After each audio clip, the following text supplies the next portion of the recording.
ఆ సినిమాని ప్రెజెంట్ చేయాలని వచ్చాం. కానీ మీకు తెలుసు ఈరోజు ఒక స్పేస్ తీసుకోవడానికి వేరే ఒక సినిమా యూజువల్లీ యాక్చువల్లీ అంటే అది విశాఖపట్నం గురించి ఒక ఈవెంట్. ఆహ్, ఒక సినిమా వాళ్ళకి ఒక స్పేస్ ఇస్తూ 15, 20 నిమిషాలు యూజ్ చేసి వెళ్తే బావుంటది. ఆల్రెడీ వచ్చిన ఒక సినిమా చాలా ఎక్కువ టైమ్‌ని వేస్ట్ చేయడం వల్ల, ఆ సినిమా వాళ్ళు వద్దు అన్నట్టు ప్లాన్ చేశారు. సో, మాలాంటి ఒక చిన్న సినిమాకి ఒక సొసైటీకి ఏదో ఒక మంచి చెప్దాం అన్న సినిమాకి స్పేస్ దొరకలా. బట్ ఈరోజు మీరందరూ ప్రెస్ మీట్‌కొచ్చి మా సినిమాని బయటికి తీసుకెళ్ళినందుకు చాలా చాలా ధన్యవాదాలు. నేను సినిమా గురించి ఎక్కువ అందరూ చెప్పారు. మీరు టీజర్ చూస్తారు. దేని గురించో తెలుస్తది. ఆహ్, సింపుల్ అండి. ఇప్పుడు మనం వీకెండ్ ఒక సినిమా చూడడానికెళ్తాం. 2 విధంగా అయిపోయాయి సినిమాలు. ఇప్పుడేంటంటే ఎక్స్‌ట్రీమ్ వయలెన్స్ ఆహ్, ఆ సైడ్ ఒకటుంది. అండ్ ఇంకోటేంటంటే బాగా మంచి ఫ్యామిలీ సినిమాలు. ఇప్పుడు 'సంక్రాంతికి' చూసారంటే మొత్తం ఫ్యామిలీ. శర్వానంద్ గారు కానివ్వండి, మెగాస్టార్ గారు కానివ్వండి, నవీన్ పోలిశెట్టి గారు కానివ్వండి, ఫ్యామిలీ సినిమాలు బా ఆడాయి. సో, ఇది కూడా మొత్తం ఫ్యామిలీతో పాటు ఎళ్లి చూసి ఎటువంటి వల్గారిటీ లేకుండా ఒక మంచి మెసేజ్‌తో మంచి ఎంటర్‌టైన్‌మెంట్ 'వైవా హర్ష' గానివ్వండి, 'సప్తగిరి', 'నెల్లూరు సుదర్శన్' అని మంచి కామెడీ ఆర్టిస్టులున్నారు. It's a good family entertainer with a small message about farming. Farming గురించి ఇంకొక విషయం చెప్పాలనుకుంటున్నాను. అంటే ఇప్పుడు జనరల్‌గానే నేను ఇక్కడే ఎంటర్ చేశాను. ఆసిల్మెట్‌లో చదువుకున్నా అనమాట. ఎంపీసీ చదివేవాడిని. అందరూ ఎంసెట్ రాసి ఏదో ఇంజినీరింగ్ కాలేజ్ చేద్దాం అన్నప్పుడు నేను మనకి అది సెట్ అవుతుంది, ఇంకోటి ఏమైనా చేయాలి. ఒక మీడియా స్టడీస్ ఏమైనా నేను జర్నలిజం చదివాను. అప్పుడు మద్రాసులో అప్లై చేయాలని మా నాన్నగారితో వెళ్ళి అడిగినప్పుడు మా నాన్న అన్నాడు. మా నాన్న ఓకే అన్న, చుట్టూ ఉన్న వాళ్ళు అయ్యో ఇంకా లైఫ్ పడైపోతే ఏంటి, ఇలా వదిలేస్తారు ఏంటి, అసలు మేము ఇంజనీరింగ్ చేయాలి కదా అని. అలాంటి ఒక కుర్రాడు తపన, అంటే వాడు ఇంజనీరింగ్ చదివి యూఎస్‌లో ఒక జాబ్ వదిలేసి వచ్చి ఎందుకు వ్యవసాయం చేయాలని అనుకుంటాడు. దాంట్లో ఏమైనా ఉపయోగం ఉందా? ఇప్పుడు మోడర్న్ టెక్నాలజీతో ఎక్కువ ల్యాండ్ లేకపోయినా ఇప్పుడు జమీందారులుగా ఉండడం అంటే రైతులకి జమీందారులకి చాలా తేడా ఉంది. 10 ఎకరాలు 15 ఎకరాలు పెట్టి కూర్చున్న చోట రావడం వేరు. 1 ఎకరం 1/2 ఎకరంలో మనం ఉన్న నీళ్లతో ఏం చేసుకుని ఈరోజు గవర్నమెంట్ కూడా చాలా కొత్త సబ్సిడీ స్టార్ట్ చేసాయి. కొర్రల గురించి కొంచెం స్పెసిఫిక్ గా చెప్పాం సినిమాలో. Last year central government the year of millets అని చెప్పి అనౌన్స్ చేశారు అనమాట. సో దాని మీద కూడా కొంచెం ఒక ఇంట్రెస్టింగ్ ప్లే చేసాం. శివాజీ గారు ఒక ఇంపార్టెంట్ క్యారెక్టర్ ప్లే చేశారు. ఒక రైతు, ఒక అగ్రికల్చరల్ సైంటిస్ట్ అని చెప్పొచ్చు, ఒక నేషనల్ సైంటిస్ట్ లాగా. అది ఆ క్యారెక్టర్ యాక్చువల్లీ ఆయన ఎంఎస్ స్వామినాథన్ దగ్గర నుంచి ఇన్స్పిరేషన్ తీసుకుని చేశానని చెప్పారు. సో ఇలా చాలా విషయాలు ఉన్నాయి. So mister work from home cinema త్వరలో నాకు తెలిసి లవర్స్ డే రోజు, కానీ దానికి ముందు వచ్చే ఛాన్సెస్ ఉన్నాయి. మళ్ళీ ఎందుకంటే ఈ రోజుల్లో డేట్స్ చాలా ముందు వెనకాల మారుతున్నాయి. ఈ వీక్ మేము డేట్స్ కూడా అనౌన్స్ చేస్తాం. అండ్ ఐ హోప్ మీరు టీజర్ చూసి ఎంజాయ్ చేస్తారు. నా పేరు మధుదీప్ అండి. ఈ సినిమా డైరెక్టర్ని, మిస్టర్ వర్క్ ఫ్రమ్ హోమ్. ముందుగా అందరికీ నమస్కారం. సో ఫస్ట్ పాయింట్, యాక్చువల్లీ ఈ మూవీ గురించి మనం మాట్లాడుకోవాలనుకుంటే ఖచ్చితంగా దీంట్లో ఒక 2 ఇంట్రెస్టింగ్ టాపిక్స్ టచ్ చేసాము. ఒక టాపిక్ వచ్చేసి ఏంటంటే, బేసికల్లీ మీకు అందరికీ తెలిసిందే, భారతదేశం అనేది ఒక కర్మభూమి. సో ఇండియా అనేది అగ్రికల్చర్ మీద నిర్మించబడింది. కానీ ఎక్కడో ఏంటంటే అగ్రికల్చర్ని మనం దాన్ని కొంచెం చులకన చేసి చూడడం స్టార్ట్ చేసాం. సో ఈ చులకన భావం పోవాలంటే అన్ని ఇండస్ట్రీస్ ఇవాల్వ్ అయినట్టు అగ్రికల్చర్ కూడా ఇవాల్వ్ అవ్వాలి. సో దానికి మేము చూసిన ఆలోచన ఏంటంటే, ఇవాల్వ్ అంటే ఎలా అవ్వాలి? సో ఖచ్చితంగా టెక్నాలజీ దీనికి తోడవ్వాలి. సో టెక్నాలజీ కనుక తోడైతే కనుక 100% అగ్రికల్చర్ ఇవాల్వ్ అయ్యి మళ్ళీ మన భారతదేశానికి ఇంకా మనకి గర్వకారణంగా నిలబడేలాగా మనం మార్చుకోవచ్చు అనేది అనిపించింది.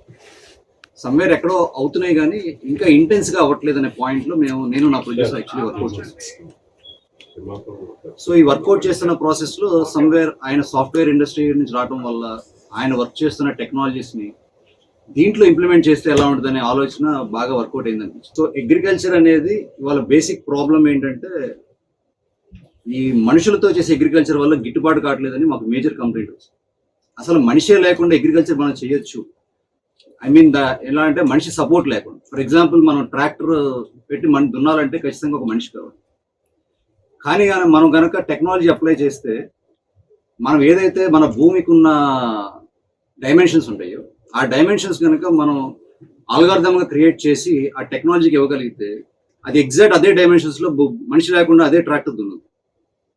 సో ఇది ఇలాంటి అడ్వాన్స్డ్ టెక్నాలజీస్ అన్ని ఈ సినిమాలో మనం చూపించాం బేసికల్లీ. అలాగే మీకు ఆల్రెడీ తెలిసిందే, డ్రోన్తో మందు కొట్టడం అనేది ఆల్రెడీ మీ ఏరియాలో కూడా స్టార్ట్ అయ్యింది. బేసికల్లీ ఇది అందరికీ స్టార్ట్ అయింది, కానీ బేసికల్లీ దీంట్లో ఒక చిన్న విషయం కూడా మీకు చెప్పాలనుకున్నాను. అసలు ఇది ఎందుకు డ్రోన్తో మందు కొట్టాలి అనే విషయం కనుక మనం అనలైజ్ చేయాల్సి వస్తే, దీనికి ఎగ్జాంపుల్ మనం పంజాబ్ని తీసుకోవచ్చు. పంజాబ్లో అసలు ఒక క్యాన్సర్ ట్రైన్ ఉందనే విషయం కూడా మేము యాక్చువల్లీ మా రీసెర్చ్లో తెలిసింది. దానివల్ల ఏంటంటే బేసికలీ ఎందుకు వచ్చింది క్యాన్సర్ అని మనం కనుక అనలైజ్ చేస్తే, కేవలం మందు కొట్టడం వల్లే వచ్చిందనే పాయింట్ మాకు తెలిసింది.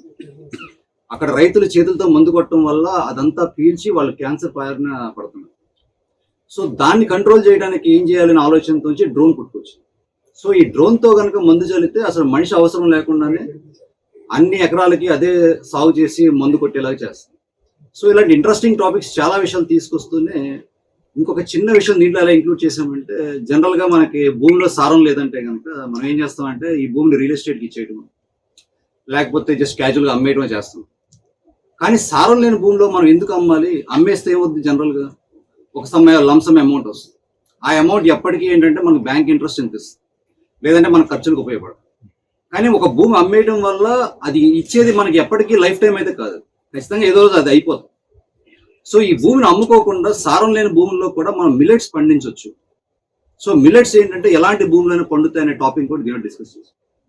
తెలిసే ఉంటుంది, ఒక అమ్మాయితో బతకడానికి హీరో పడే తాపత్రయం, దేశం కోసం ముందుకు వెళ్లాల్సిన తన బాధ్యత, ఈ రెండింటి మధ్య జరుగుతున్న కాన్ఫ్లిక్ట్స్ తో చాలా డీల్ చేస్తూ సింపుల్ గా మీరు థియేటర్లోకి వచ్చి ఆల్రెడీ సెన్సార్ లెంత్ లాక్ చేసాం 2 hours 9 minutes.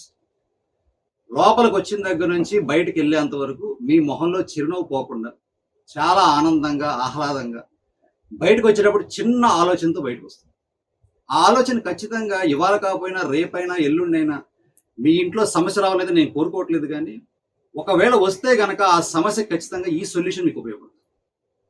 ఆ రోజున మీరు ఖచ్చితంగా మా సినిమాని గర్వంగా మీరు డెఫినెట్లీ మీ మనసులోంచి బయటికి తీసి మరీ ఆన్సర్ ఫైండ్ అవుట్ చేస్తారు.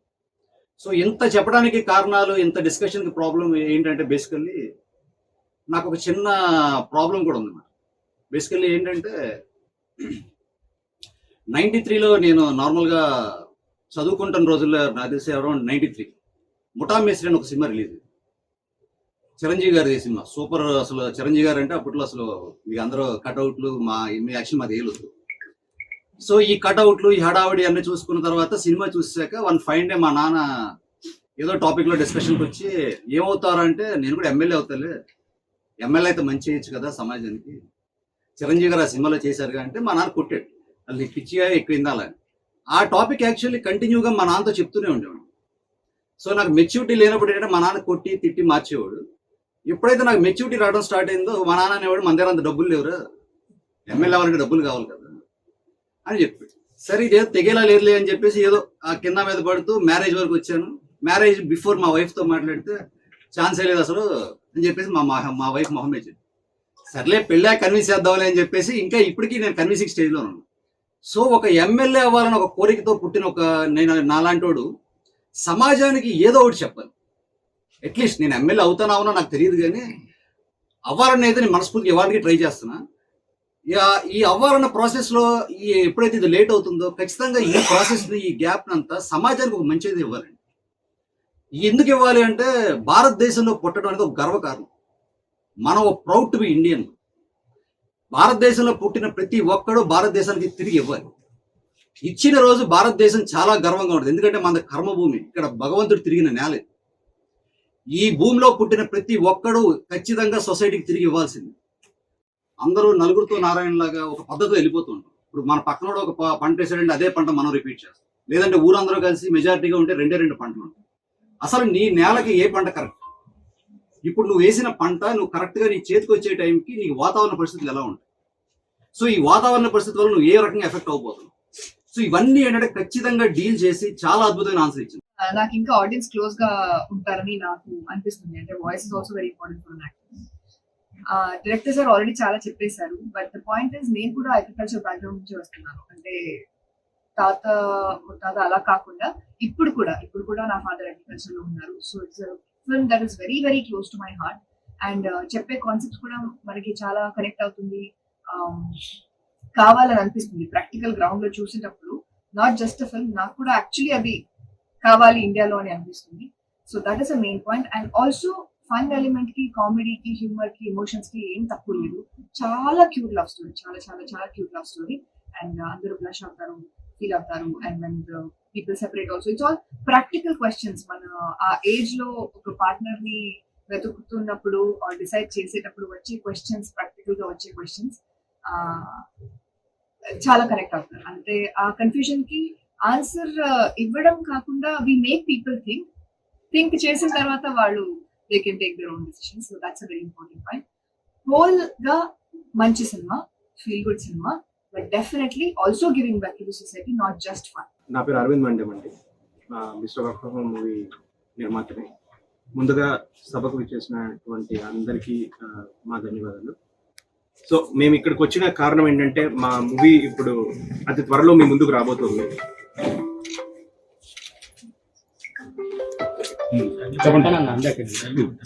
సో మేము ఇక్కడికి ఎందుకు వచ్చామంటే మా మూవీ అతి త్వరలో మీ ముందుకు రాబోతుంది. సో అద్భుతమైనటువంటి కథాంశంతో ఇప్పటికీ మేము ఒక టీజర్, ఒక సాంగ్ లాంచ్ చేయడం జరిగింది. అడ్వాన్స్డ్ అగ్రికల్చర్ ఏ విధంగా మన రైతులకు ఉపయోగపడుతుందన్న కథాంశంతో, అట్లాగే ఒక మానవ సంబంధాల మధ్య జరుగుతున్నటువంటి ఈ కాన్ఫ్లిక్ట్స్, ఈ రెండింటిని ప్రధానంగా మేము పరిగణలో తీసుకుని ఈ మూవీ చేయడం జరిగింది.